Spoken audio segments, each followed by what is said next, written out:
And so this time, ladies and gentlemen, I'd like to invite the Premier of the Cayman Islands to say a few words on behalf of the Cayman Islands government.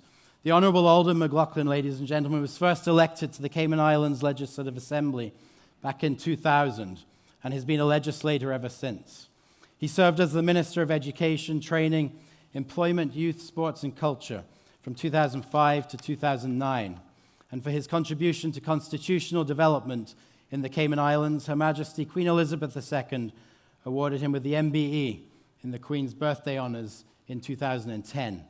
In February 2011, he became the political leader of the Progressives Party, of which he's a founding member, and he was subsequently sworn in as leader of the opposition in the Legislative Assembly of the Cayman Islands. He was named Premier of the Cayman Islands following the general election of May 2013, where his Progressives Party won the majority of seats. And he served as Minister for Home Affairs, Health, and Culture from 2013 to 2017. He's the first Premier to serve consecutive terms in the Cayman Islands after he won re-election just last year in May 2017. And he currently serves also as the Minister for Human Resources, Immigration, and Community Affairs. Mr. McLaughlin is a lawyer of 25 years standing and is a former partner in a local Cayman Islands law firm. And on this stage last year, ladies and gentlemen, he was in the throes of a very busy re-election campaign, and in deference to our keynote speaker last year, Mr. Arnold Schwarzenegger, as Mr. McLaughlin left the stage, he departed with the words, "I'll be back." And ladies and gentlemen, having recently won re-election as Premier of the Cayman Islands, he is indeed back, and we're delighted to have him back with us here today. Please join me in welcoming to the podium the Premier of the Cayman Islands, the Honourable Alden McLaughlin, Jr.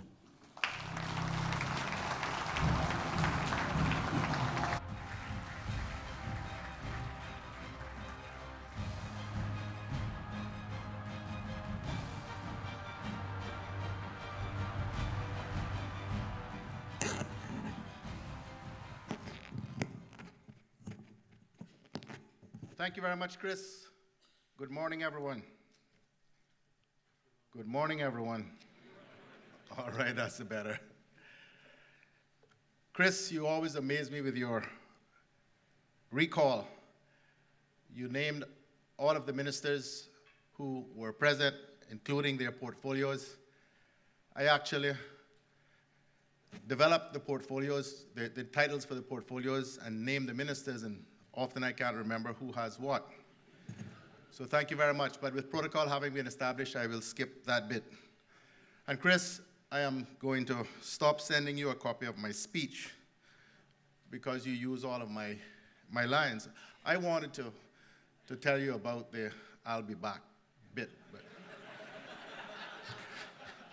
Chris stole it from me.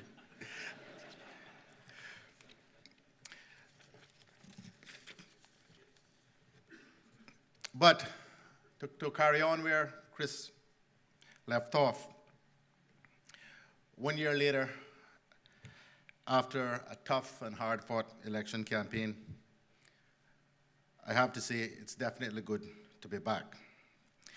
Thanks to DART and KPMG for inviting me to again provide an address at this, the 5th Cayman Alternative Investment Summit. And special thanks as well to all the other sponsors and presenters for what will undoubtedly be an interesting and riveting 2 days. This is the third conference I've had the privilege of addressing over the past 2 weeks, all with a technology and business focus.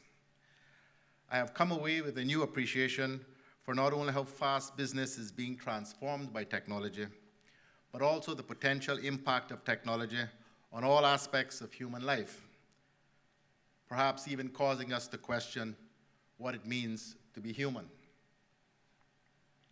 This has made me somewhat reflective, and I've arrived at what may be obvious truths, but perhaps obvious only if you have reason to consider them.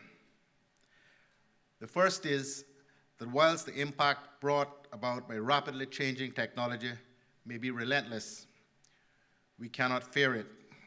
We must grasp the opportunities that technology brings, but with eyes wide open, seeking to avoid the pitfalls. Throughout the history of mankind, Homo sapiens have utilized our incredible brain power and ingenuity to create and use tools to improve our way of life. And this ability has allowed us to become the dominant species on the planet, and in so doing, to shape the fortunes of mankind and reshape the face of the earth.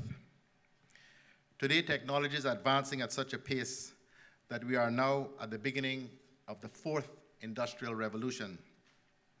The three earlier industrial revolutions have liberated us from reliance on animal power, brought the steam engine and electricity, made mass production possible, and brought digital capability to millions across the globe.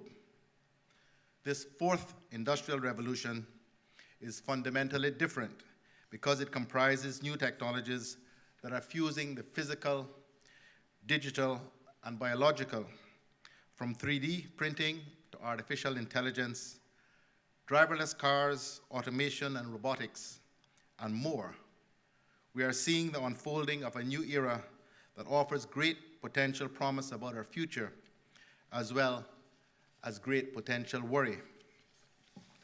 You will no doubt hear throughout this conference that advances in technology are already disrupting all business sectors, industries, economies, and that they will impact social norms and potentially the way we govern a modern democratic society. The interview with Sophia, the social robot, will provide some insight as to how far artificial intelligence and robotics have come and where it might be going. So change is no longer on the horizon. It is here. We cannot take the attitude that I once saw on a sign that read, "Change is good. You go first." There is no "you go first." You must either be a part of the change, adapt to the change, and look to create a niche for yourself, or get left behind. So in the Caymanian context, we need to ensure that we not only fight to keep the business and the economy that we have today, but look at how the business model that we have built can be adapted to attract the new emerging business, including financial technology, or fintech, as we refer to it. Over the past year, I have been hearing more and more about blockchain and how it is going to revolutionize the world. I kept being told that it would be the next big thing. I have to admit that when you have held elected office as long as I have, especially in a leadership position, every single day someone wants to talk to you about some next big thing or other. And that line can get old. But over the past 2 weeks, as I have attended conferences such as this and discussed the potential of blockchain, I have gained a real education. I've learned enough to appreciate that this very well could be the next big thing.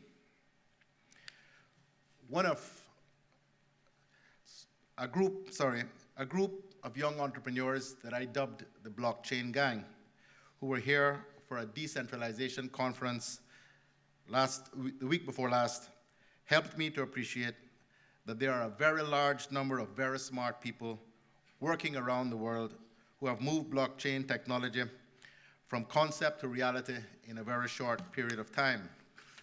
And they're applying it across all types of businesses at a dramatic pace, including financial services.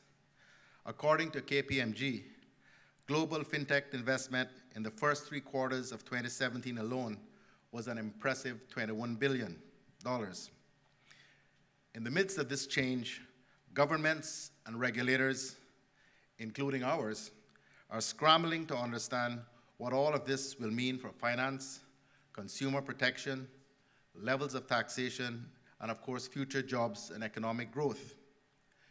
In conversations with the Blockchain Gang and others, I have come to appreciate that what has made Cayman an attractive offshore jurisdiction of choice for many types of financial services businesses also makes us attractive to this new breed of financial services tech entrepreneurs. We cater to a diverse market segment: investment funds, asset management, banking, insurance, capital markets, and trust sectors, all supported by world-class fiduciary, legal, and accounting professionals. We have a modern legal system that is based on English common law. We have modern copyright laws that cover software design and up-to-date intellectual property legislation for trademarks and design rights.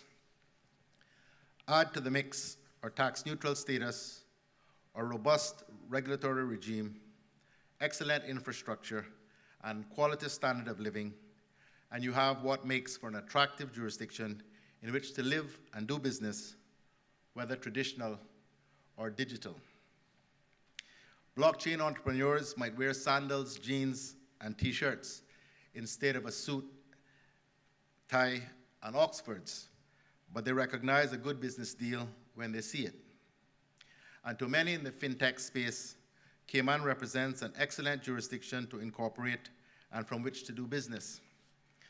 I am told that some 60 blockchain-related companies have set up here already, and more are lining up. There is very good potential then for this type of business to blossom and help further diversify our economy and provide future opportunities for Caymanian employment and entrepreneurship. And we intend to embrace this opportunity for innovation. In this vein, I am pleased to announce today that I have been invited by the UK government to lead a team from Cayman to attend the Great Festival of Innovation that will take place in Hong Kong from March 21st through the 24th. Excitingly, Cayman is being included for the very first time in the official UK delegation as part of the new Global Britain initiative. The Financial Services Ministry, the Tourism Ministry, and the Health Ministry will be reaching out to industry to determine the level of interest in businesses also attending and showcasing Cayman's world-class innovative products and services. This will be the first such UK-sponsored trade event that the Cayman Islands has participated in, and it is further recognition by us that the technology sector is one that we need to attract to Cayman. Governments, like businesses, cannot afford to ignore emerging trends that can positively impact the economy. We owe a duty to future generations of Caymanians to keep an outreached hand to the past, feet firmly planted in the present, and eyes looking forward. This is how we moved from a sleepy village economy in 1960 with a population of around 8,000 people to one where world-class tourism and financial services provide a strong foundation for a diverse modern economy that is the best in the region, with a high standard of living coupled with a business-friendly environment, excellent infrastructure, and a population that has grown to some 65,000, including people from over 130 countries, all living in relative harmony. The brochure for today's conference has an interesting quote that also speaks to harmony, at least harmony amongst machine and man. It states, "Computers are incredibly fast, accurate, and stupid. Humans are incredibly slow, inaccurate, and brilliant. Together, they are powerful beyond imagination." This may be true, but I am from the school that believes that technology makes a good servant, but a bad master. Remember this the next time you tell your teenager to not bring a smartphone to the dinner table, or indeed when you ask colleagues in a meeting to turn off their devices so they can listen to what you are saying. Smartphones have been around for only 11 years, but they've become such a large part of our life, work, and recreation. For some of us, in fact, as that video that Chris showed points to, some of us seem to have our lives played out through our devices. These smart devices make great tools that can enhance our lives, but they cannot and should not replace people. If you accept the view that we are now entering the fourth industrial revolution, then it's worth considering the frequency of that change. The length of time between the first and the second and third industrial revolutions was roughly 100 years for each. A century that allowed people and business time to adapt before the next round of change began. However, it has only been about 35 years between the third and the start of the fourth industrial revolution. And I am certain that this pace of change will continue to increase.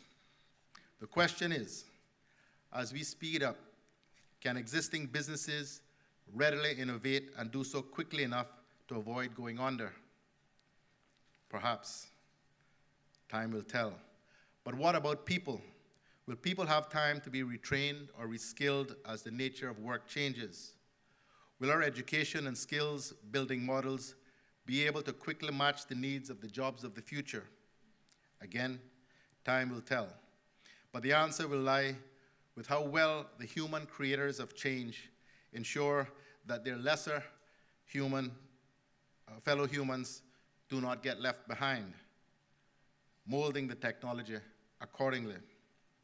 So it is important that we examine the impact of the technology on our lives and ask important questions when needed, from questions like Facebook being used as a tool for the dissemination of really dangerous fake news, to Apple's largest shareholders asking questions about the impact of smartphones on the mental health of our children. Technology is enhancing healthcare with artificial intelligence and helping improve diagnoses and health outcomes, healing people and saving lives. But with these medical enhancements come ethical questions that center around this question: just because we can, should we? And whilst new technology will bring with it many new future businesses and jobs, it will also disrupt today's jobs, from taxi and truck drivers to healthcare professionals, from construction workers to bankers. Emerging technology will increasingly put jobs at risk. As was discussed at Davos recently, a World Economic Forum report on the future of jobs estimates that by 2026, some 1.4 million jobs in the United States alone will be vulnerable because of disruption from technology and other factors. One can debate whether these estimates will become reality, but what is undeniable is that given the potential impact of today's technologies and the increasing rate of change, a conversation about the future of work is needed. And the Cayman Islands will not be immune to such change. Which is why, if you have heard me speak at other events since the start of this current political term, my overall theme has been about ensuring that our Caymanian people and residents benefit from the economic success that we have created.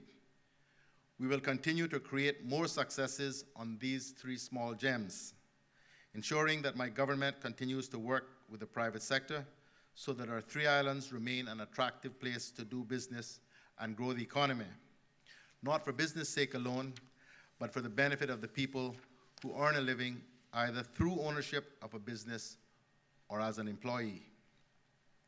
And so my government's plans over this term are to focus on education and health, as well as improving the infrastructure that supports business and people, and guaranteeing the fiscal stability of these islands by producing surplus budgets and paying down debt. Equally important is ensuring that Caymanians who are capable and qualified have real opportunities to do so. For those who are challenged, we will help them, either through work programs such as readytowork.ky or through our social programs. The world is entering an era where new technology will undoubtedly impact us and the business that we do in an increasingly radical way. We cannot run from it, but must grasp it with both hands and use it to shape the future for ourselves and our children and grandchildren. The one constant in life is change, and change is happening faster and faster.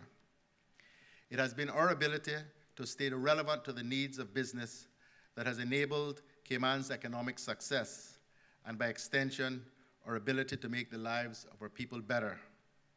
It is this attitude, this ethos, that will ensure Cayman's continued success in this ever-quickening, relentless era of radical change. I thank you all this morning for your kind attention and trust that you will enjoy the topics discussed over the next 2 days. If you are visiting Grand Cayman, please do escape your hotel and seek out opportunities to see more of Cayman and to meet our people. Have a most enjoyable, educational, and productive conference. Good morning.